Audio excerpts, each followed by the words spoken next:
لا يكلف الله نفسا إلا وسعها، لا يكلف الله نفسا إلا وسعها، لها ما كسبت وعليها ما اكتسبت.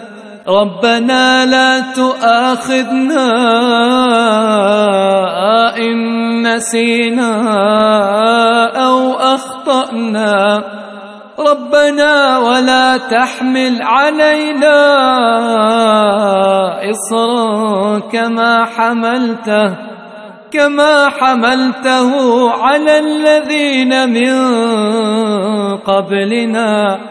ربنا ولا تحملنا ما لا طاقة لنا به، واعف عنا واغفر لنا وارحمنا، أنت مولانا فانصرنا على القوم الكافرين.